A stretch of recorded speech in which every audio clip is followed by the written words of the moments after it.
যে কলা নিলাম রে, তোমাকে শারীরিকভাবে দুর্বল তো, কলা খেলে নাকি শারীরিক দুর্বলতা কাটে ডক্টর বলছে।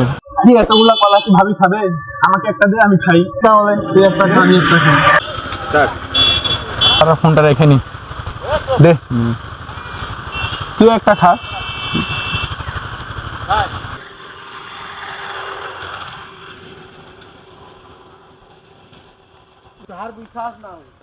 মাশাআল্লাহ, অনেক সুন্দর কলাটা ছিল রে। আসসালামু আলাইকুম। ওয়ালাইকুম আসসালাম ওয়া রাহমাতুল্লাহ।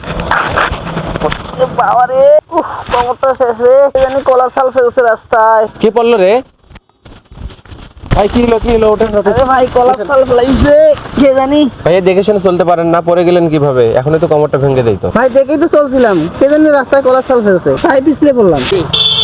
মানুষ রাস্তা দিয়ে চলাফেরা করে কিন্তু হক আদায় করতে জানে না। ওই ভাইগুলো মনে হয় কলা খেয়ে এখানে সাল ফেলছে। চলো না যাক। ভাইয়া কলা খেলেন ভালো কথা, কলা শরীরের জন্য উপকার সেটা বুঝলাম, কিন্তু আপনি যে কলা খেয়ে রাস্তায় সালটা ফেললেন, এটা যে মানুষের ক্ষতি করবে। আপনি কি রাস্তার হক সম্পর্কে জানেন না? রাস্তার আবার কিসের হক?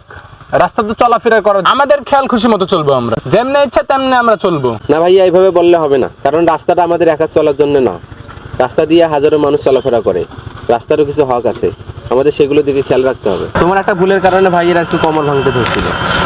তোমাকে একটা হাদিস শোনাই। হযরত আবু হুরায়রা রাদিয়াল্লাহু তাআলা আনহু হতে বর্ণিত, রাসূলুল্লাহ সাল্লাল্লাহু আলাইহি ওয়াসাল্লাম বলেছেন, ঈমানের ৭০টিরও বেশি শাখা রয়েছে, তার মধ্যে সর্বোত্তম শাখা হচ্ছে লা ইলাহা ইল্লাল্লাহ, আর সর্বনিম্ন শাখা হচ্ছে রাস্তা থেকে কষ্টদায়ক বস্তু সরিয়ে ফেলা। আর সেখানে তুমি কলা খেয়ে রাস্তায় ছাল ফেলছো, যার কারণে অনেক দুর্ঘটনা হওয়ার সম্ভাবনা থাকে। না, আমার ভাই আজকে অনেক ব্যথা পাইল। ঠিক আছে ভাই, এখন থেকে আর এরকম ভুল হবে না, আজ থেকে এই জিনিসটা খেয়াল করে আমি চলবো। রাস্তায় কষ্টদায়ক বস্তু দেখলে ইনশাল্লাহ এবার থেকে সরিয়ে। ঠিক আছে ভাই, বোঝার জন্য জাযাকাল্লাহু খাইরান।